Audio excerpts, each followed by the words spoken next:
Our latest report indicates that the total of 757 people have been arrested in KwaZulu-Natal, a total of 304, and in Gauteng, 453 were arrested. Of concern is the loss of lives that has accompanied the incidents of violence and destruction to property. The total number of fatalities that has been reported is 10, with 4 in KZN and 6 in Gauteng. Furthermore, 4 police officers were injured while responding to these violent protests and are recovering well. We further caution South Africans to note that the country is facing the COVID-19 pandemic and we are in the third wave, which is fueled by the Delta variant. Law enforcement agencies are also going to ensure the mass adherence to the adjusted alert level 4 lockdown regulations. That has now been extended by another 2 weeks. We also issue a stern warning to those circulating inflammatory messages on various social media platforms which are aimed at inciting violence and disregard of the law. As the cluster, we are monitoring all social media platforms as we are tracking those who are sharing false information and calling for civil disobedience.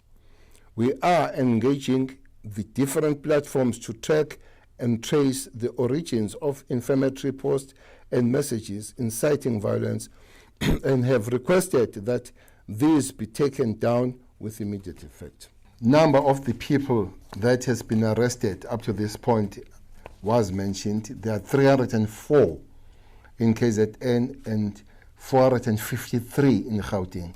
As was cited here, 30 more have been arrested in Gauteng. But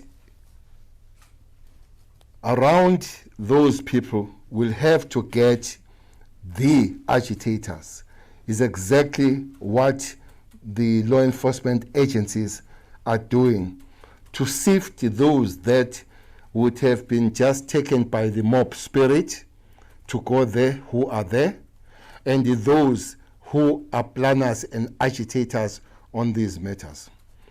For instance, you have people that call themselves presidents. They call themselves addressing the nation.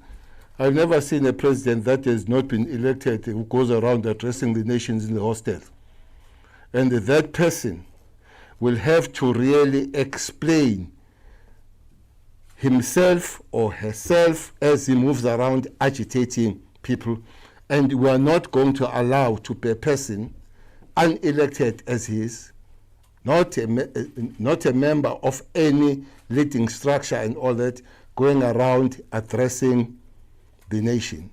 And addressing the nation insults the leadership of the nation that is elected, calling the people on violence, to commit violence, and those are agitators, some of them well known, some of them being identified, and I'm very sure when we sit down, as the president has instructed, that it should not just be an arrest, but it must proceed with the whole chain, go to prosecution. I'm very sure that as the prosecutors take over, as we're working with them, they will find those that have committed crime more than others. So that is taken care of.